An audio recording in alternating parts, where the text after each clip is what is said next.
रहे थे बच्चों एस्टेट के लिए, हम टीजीटी के लिए हम बायोलॉजी पढ़ रहे हैं। पिछले वाले लेक्चर में हमने प्लांट टिश्यू पढ़ा था, आज हम पढ़ेंगे बॉडी फ्लूइड एंड सर्कुलेशन। और जो भी आपकी क्वेरी हो, आपका जो भी आपके पास जो भी क्वेश्चन होगा वो मुझे कमेंट में डाल दिया करें। जो भी चैप्टर आपको कराना है, वैसे बहुत सारे चैप्टर हो चुके हैं, ठीक है ना।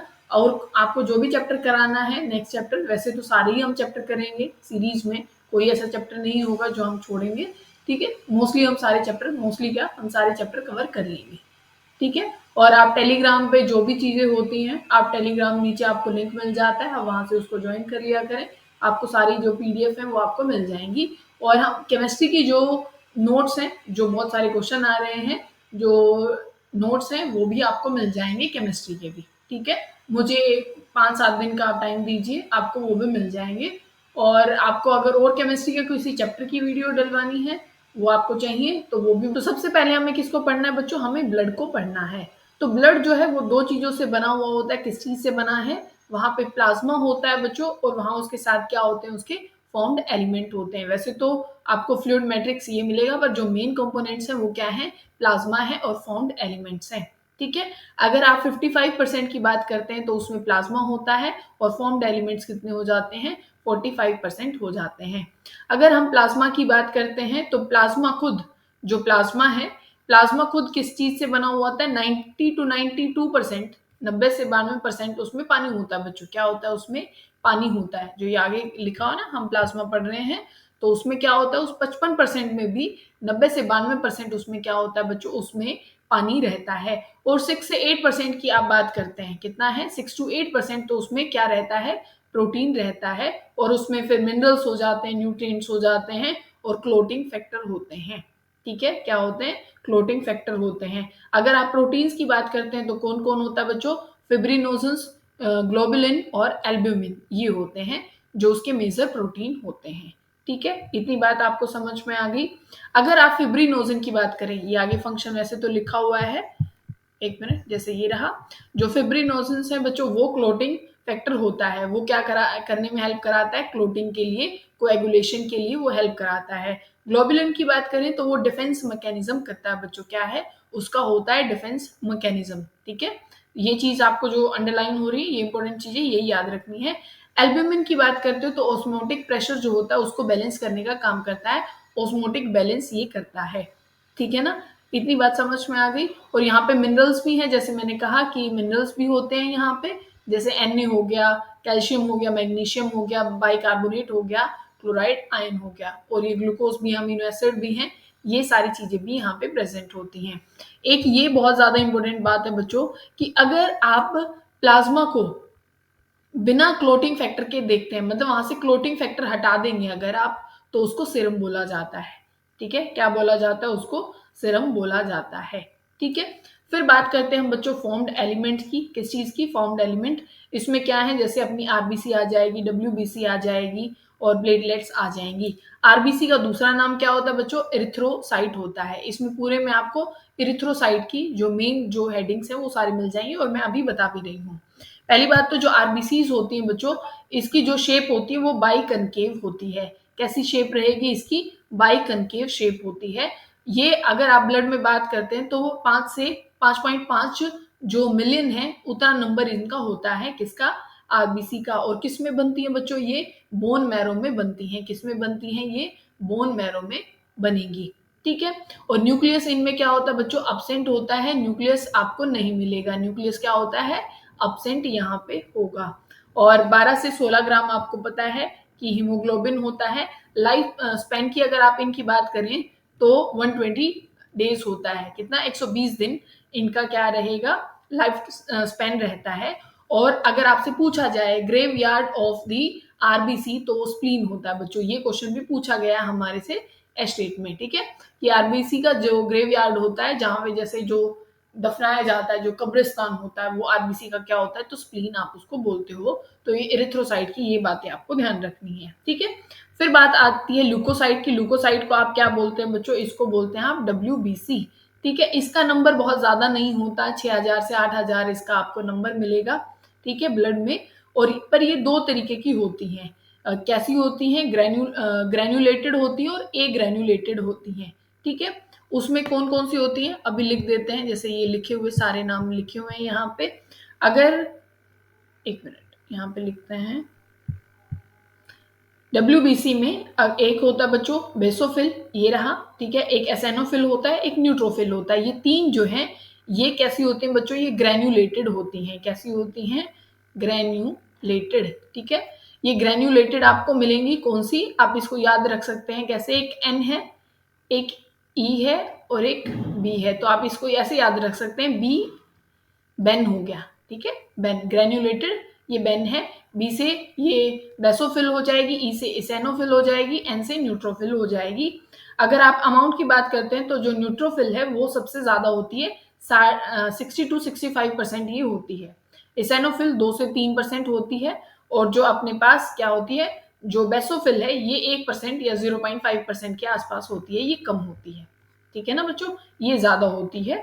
और अगर हम ए ग्रैन्युलेटेड की बात करें तो इसमें लिम्फोसाइट आ जाती है, लिम्फोसाइट आ जाएगी, और क्या आ जाएगी, मोनोसाइट यहाँ पे आ जाएगी, ठीक है, लिम्फोसाइट और मोनोसाइट। अब ज्यादा लिम्फोसाइट ज्यादा होती हैं, ठीक है, ये लगभग 20% के आसपास, 20 से 25% के आसपास आपको मिल जाएंगी, ठीक है, परसेंटेज भी है।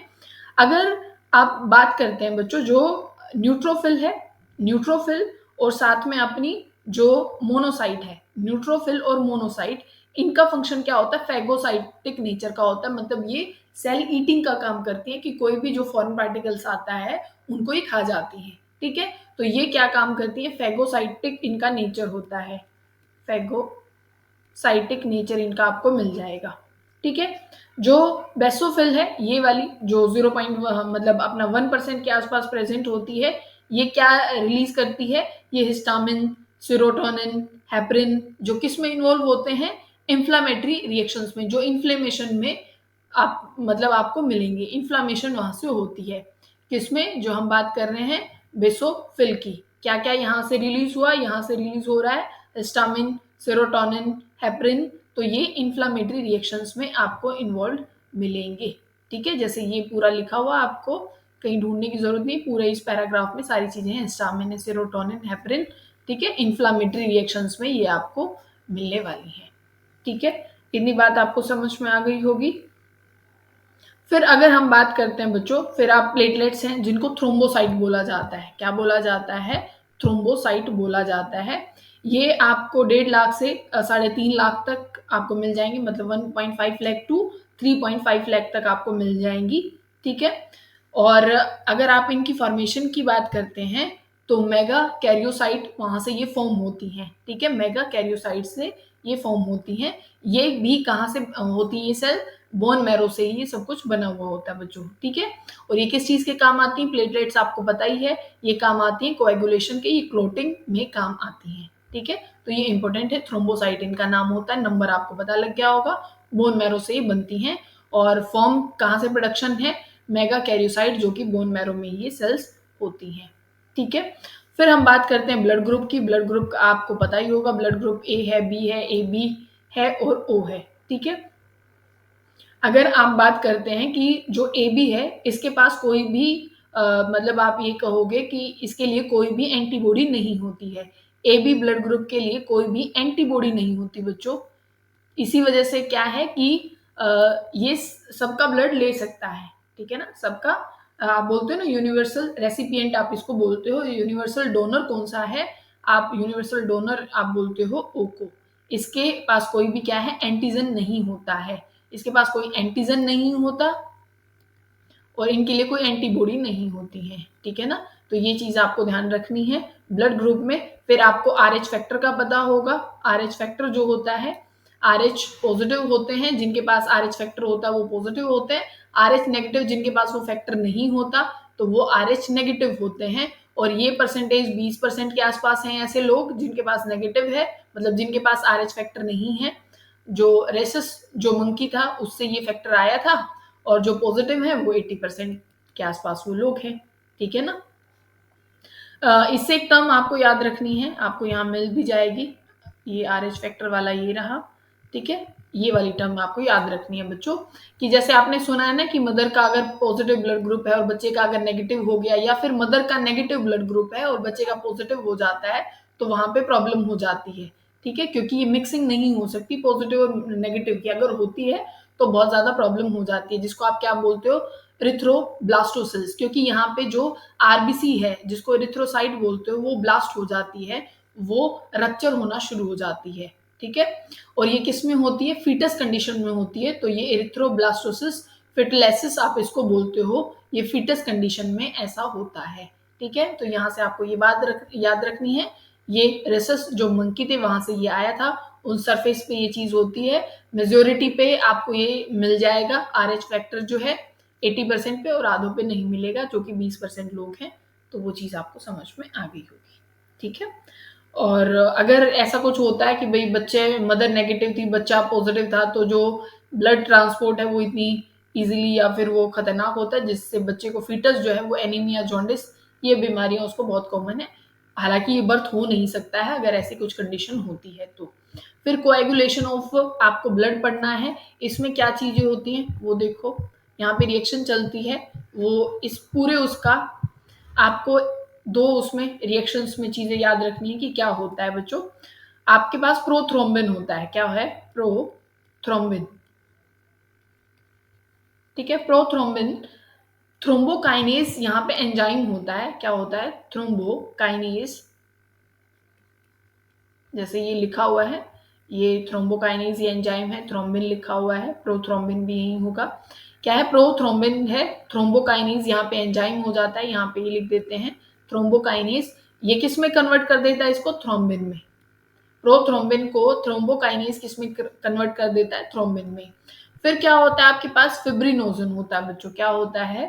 फिब्रिनोजन, ये रहा यहाँ से फिब्रिनोजन, ये यहाँ पे लिख देते हैं सिर्फ FN। फिब्रिनोजन जो है उस पे कनेक्ट करता है ये थ्रोम्बिन, फिब्रिनोजन पे थ्रोम्बिन आएगा, वो इसको फिब्रिन में कन्वर्ट कर देता है, किसमें? फिब्रिन में, ठीक है?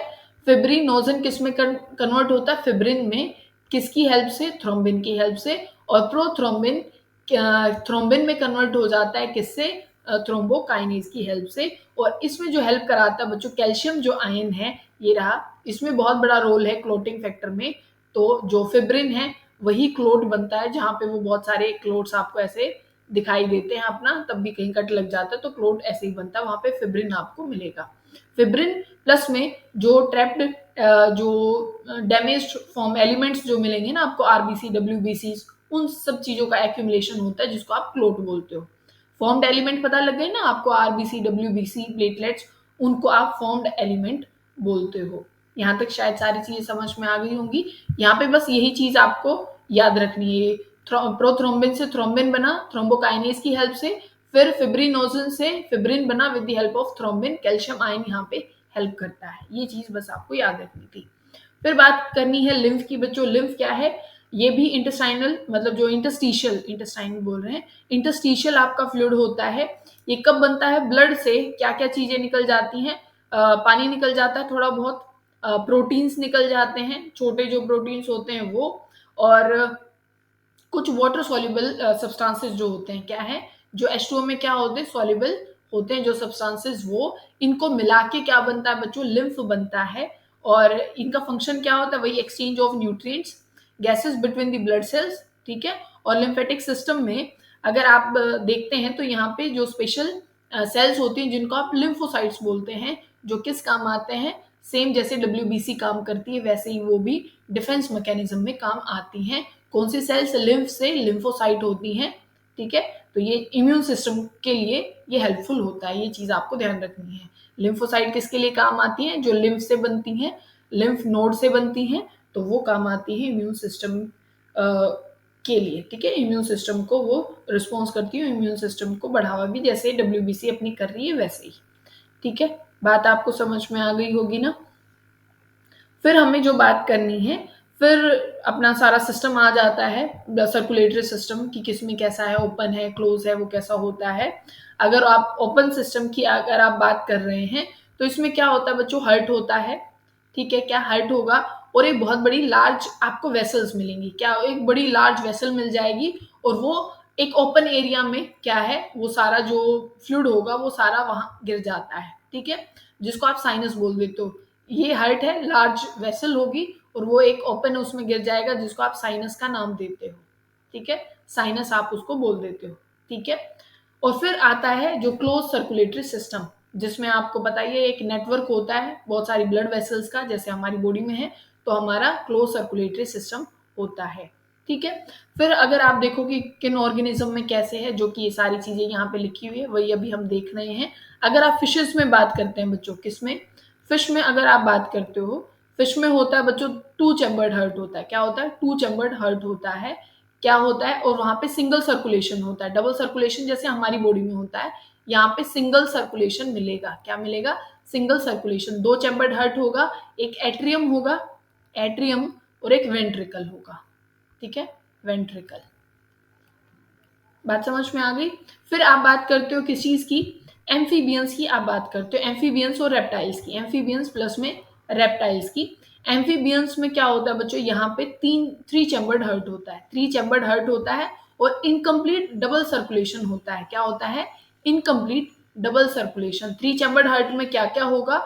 दो एट्रिया होंगे और वन वेंट्रिकल होगा। ऐसे क्वेश्चन पूछे गए हैं, ऐसा कि भाई अगर थ्री चैम्बर्ड हार्ट है तो उसमें दो एट्रिया हैं, वन वेंट्रिकल है, या फिर दो वेंट्रिकल हैं, या एक एट्रिया है, तो वो आपको पता होना चाहिए कि दो एट्रिया होते हैं, या दो एट्रियम बोल देते हो, या दो यूरिकल। एक ही नाम होता है बच्चों, एट्रियम भी यूरिकल भी इसी के ही नाम होते हैं, या एट्रियम बोल सकते हो, ठीक है। और एक वेंट्रिकल होता है। क्या होता है? वेंट्रिकल होता है एक, ठीक है। इनकम्प्लीट डबल सर्कुलेशन प्रेजेंट होगा। फिर अगर क्रोकोडाइल की बात करते हो, बर्ड्स की बात करते हो, और साथ में मैमल्स की बात करते हो, वहां पे फोर चैम्बर्ड हार्ट होता है और प्रॉपर डबल सर्कुलेशन प्रेजेंट होता है, ठीक है। दो एट्रिया होते हैं और दो ही क्या होते हैं बच्चों? वेंट्रिकल प्रेजेंट वहां पे होते हैं, ठीक है। समझ में आ गई होगी बात। फिर अगर हम अपने हार्ट की बात करते हैं, ये पूरा यहाँ पे जो ये लिखा हुआ है ये सारा भी हमने वही पढ़ा है, ठीक है ना। तो ये चीज भी आप ध्यान रखेंगे। वैसे हमने जो डायोसिटी वाला चैप्टर था, एनिमल किंगडम है, वहां पे बहुत सारी चीजें की थी, तो वहां से भी आपको ध्यान रखना है कि कौन गिल से ले रहा है, लंग से ले रहा है, स्किन से किसका आ रहा है, तो वो सब कुछ भी आपको याद होना चाहिए, ठीक है। फिर अब आप ह्यूमन जो हर्ट है आप उसकी एक बार बात करेंगे। पहली बात तो हर्ट जो होता है बच्चों वो मीजोडर्म जो लेयर होती है उससे डिराइव्ड होता है, ठीक है। ये पहली लाइन लिखी हुई है बहुत बढ़िया अक्षरों में, मीजोडर्मली वो डिराइव्ड होता है हर्ट। ये काम की बात है, आप याद रखेंगे, ठीक है। मीजोडर्म जो लेयर होती है उससे, और कवरिंग दो लेयर से होती है, पेरिकार्डियम जिसको बोला जाता है। क्या डबल मेम्ब्रेन वॉल्ड होता है, जिसको आप क्या बोलते हो? पेरिकार्डियम। जैसे इनकी वॉल्स को क्या बोला जाता है? कार्डिक मसल बोला जाता है, तो इनकी जो वॉल्स हैं वो क्या है? पेरिकार्डियम आप उनको बोलते हो, ठीक है। एक चीज आपको यहाँ पे ध्यान रखनी है कि जैसे ऊपर वाले ऊपर होता है बच्चों हाँ सॉरी, एट्रियम होता है, या यूरिकल जिसको आप बोलते हो, और नीचे जो होता है वो होता है वेंट्रिकल। क्या होता है? वेंट्रिकल। वेंट्रिकल जो होता है उसका साइज बड़ा होता है और एट्रियम का छोटा होता है। जैसे ये लेफ्ट एट्रियम है, ये लेफ्ट वेंट्रिकल है, ये राइट वेंट्रिकल है, और ये क्या है बच्चों? राइट वेंट्रिकल होता है बच्चों। जो वेंट्रिकल होता है उसका जो साइज होगा वो बड़ा होता है, और अगर आप एट्रियम की बात करते हैं तो उसका जो साइज होता है वो छोटा होता है, ठीक है। ये चीज आपको ध्यान रखनी है। फिर आपको कुछ नाम यहाँ पे ध्यान रखने हैं बच्चों। नाम क्या ध्यान रखने हैं? अभी आपको यही ध्यान रखने हैं वैसे तो। एक मिनट, इसको ही थोड़ा बड़ा कर लेते हैं, वैसे आप डायग्राम देखोगे आपको एक आइडिया हो जाएगा कि क्या क्या चीजें हैं। यहाँ पे अगर आप देखते हो ना बच्चों, ये यहाँ पे, तो यहाँ पे आप ये कह सकते हो कि दो बच्चों दो वेल्व लगे होते हैं जिनका नाम क्या होता है? दो दरवाजे हैं ना, तो इनका नाम देखो क्या होगा? बाई कप्सिड, कप्सिड वेल्व, ठीक है।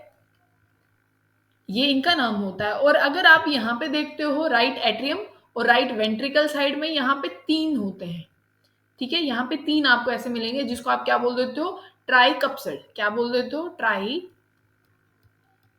कप्सिड। मतलब ये राइट साइड ऐसे होते हैं। अगर आप यहाँ पे यहाँ एक लेयर होती है जिस जो दरवाजे की तरह ही होती है यहाँ पे भी, और एक यहाँ भी एक दरवाजा होता है, ठीक है, जिसको आप क्या बोलते हो? सेमी लूनर वेल्व आप उन दोनों को बोलते हो। क्या बोलते हो? Semi lunar valve. इतनी बात समझ में आ गई है। अगर जो सेपरेशन होती है ना बच्चों, ये जो अपना जो सेपरेशन होती है दोनों राइट और लेफ्ट की उसमें, तो यहाँ पे क्या होता है, ये एक सेपरेशन है, इसको सेप्टम बोला जाता है। क्या बोला जाता है? सेप्टम इसको बोला जाता है। अगर आप लेफ्ट साइड की बात करते हैं तो यहाँ ऑक्सीजनेटेड ब्लड होता है। क्या होता है? ऑक्सीजनेटेड ब्लड आपको यहाँ पे देखने को मिलेगा। और राइट साइड में क्या होगा? डीऑक्सीजनेटेड ब्लड आपको देखने को मिलता है। ये जो लेफ्ट एट्रियम और लेफ्ट वेंट्रिकल साइड जो ये जो सेप्टम है, ये जो सेप्टम है इसको क्या बोलते हो? Atrio ventricular septum. एट्रियो, ठीक है, एट्रियो लिख दे पूरा, आपको डायग्राम में वैसे मिल जाएगा। एट्रियो वेंट्रिकुलर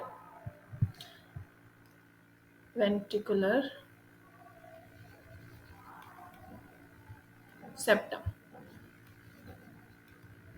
अगर आप कौन से और दरवाजे की बात करते हैं, अगर आप इसकी बात करते हैं, ठीक है, इस वाले दरवाजे की आप बात करते हैं तो इसको बोलते हैं, इस वाले को इंटर वेंट्रिकुलर सेप्टम, क्योंकि दो वेंट्रिकल के बीच में है ना, तो इंटर वेंट्रिकुलर सेप्टम आप इसको बोल देते हो। और अगर इसको बोलोगे तो ये क्या है? Inter atrial septum. ठीक है, ये तो नॉर्मल नाम था, तो इसमें तो कोई दिक्कत नहीं होगी आपको। तो अभी हम क्या बोल रहे थे कि ये आपको सेपरेशन समझ में आ गई कि भाई वो पेरिकार्डियम होता है, दो लेयर होती हैं, और जो वेंट्रिकल होता है बच्चों, वेंट्रिकल होता है उसकी जो वॉल होती है, वेंट्रिकल की जो वॉल होती है बच्चों, ये थिकर होती है, मोटी होंगी कंपैरिजन टू किसके? एट्रिया के। जो एट्रियम के बीच में जो वॉल होती हैं उनसे ज्यादा थिकर होती हैं वेंट्रिकल्स की वॉल। ठीक है, अगर आप यहाँ पे पूरे सिस्टम में अगर आप देखते हो हार्ट में, तो यहाँ पे नोडल टिश्यू प्रेजेंट होता है बच्चों। क्या प्रेजेंट होता है? नोडल टिश्यू प्रेजेंट होता है। ठीक है, एक मिनट, यहाँ पे आपको दिख भी जाएगा आगे, ये सारी चीजें लिखी हुई हैं यहाँ पे। और ये चीज यहाँ पे भी है कि the wall of the pen कहाँ आ गया, हाँ, the wall of the ventricle are much thicker than the atria. ठीक है, अब हम किसकी बात कर रहे हैं? नोडल टिश्यू की बात कर रहे हैं। वो कैसे होते हैं? ऑटो एक्साइटेबल, मतलब एक्साइटेड रहते हैं अपने आप से। ठीक है, दो नाम उनके होते हैं, एक एस ए जिनको आप बोलते हो, ठीक है, SAN, और एक AVN होते हैं, साइनो एट्रियल नोड, और एक क्या है? Atrio ventricular node. ठीक है, एक SAN है जो क्या है? साइनो एट्रियल नोड, और एक क्या है? AVN, एट्रियो वेंट्रिकुलर नोड जिसको आप बोलते हो। ठीक है, जो SAN है बच्चों, इसी को पेस मेकर भी बोला जाता है। क्या बोला जाता है? पेस मेकर आप इसको बोलते हो, SAN वाले को। ठीक है, अगर आप किसको बोलते हो? AVN को। इसको आप, यहाँ से क्वेश्चन पूछा गया था स्टेट में, यहाँ से क्वेश्चन पूछा गया था, इसको आप पुरकिंजी फाइबर जो होते हैं वो यहीं से ही बनते हैं, AVN नोड से। क्या है ये? आप लिखोगे यहाँ पे, एक मिनट,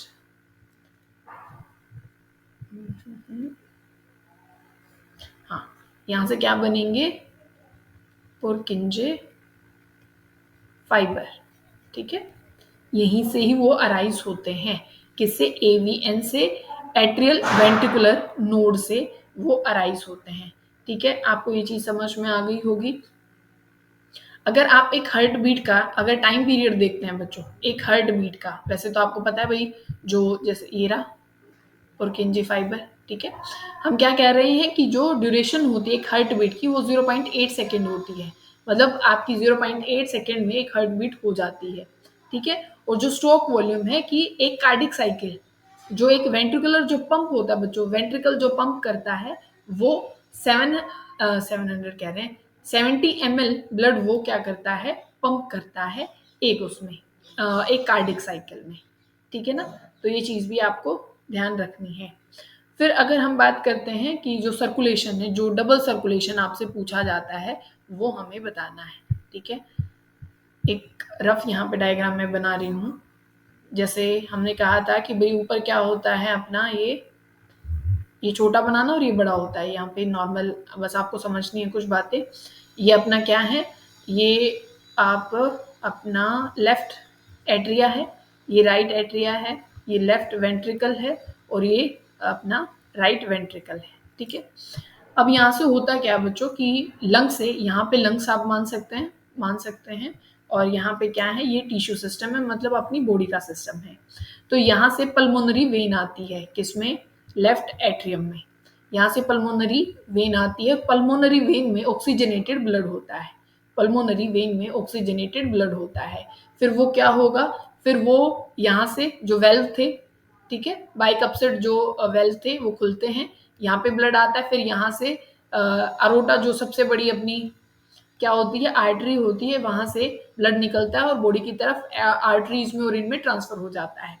फिर यहाँ से ब्लड निकलता है जिसको आप क्या बोलते हो, वेना केवा बोलते हो, जो कि किस में जाता है अपना, ये राइट एट्रियम में जाता है। राइट एट्रियम से जो ट्राइकप्सिड वॉल है वो खुलता है वेल्व, और यहाँ से फिर वो किस तरफ जाता है बच्चों, लंग्स की तरफ। और जो भी लंग्स की तरफ जो जाता है उसका नाम पल्मोनरी से शुरू होगा, ठीक है। और यहाँ से पल्मोनरी आर्टरी जाती है बच्चों, पल्मोनरी आर्टरी जाएगी। यहाँ से पल्मोनरी क्या जा रही थी, वेन। यहाँ डीऑक्सीजनेटेड होता है, यहाँ ऑक्सीजनेटेड। तो ये दो सर्कुलेशन हो गए। एक सर्कुलेशन तो क्या होता है, लंग्स टू हार्ट वाला, ठीक है, लंग टू हार्ट जो होता है, एक तो ये होता है। और ये जो मेन वेन होती है ना बच्चों, इसको वेना केवा बोलते हैं, ये भी ध्यान रखेंगे, वेना केवा। ये जो होता है इसको पल्मोनरी सर्कुलेशन बोलते हो, क्या है, पल्मोनरी सर्कुलेशन। और ये जो है ये सिस्टमेटिक, मतलब हार्ट से बॉडी की तरफ जो सर्कुलेशन है ये सिस्टमेटिक सर्कुलेशन है। कैसा है, सिस्टमेटिक।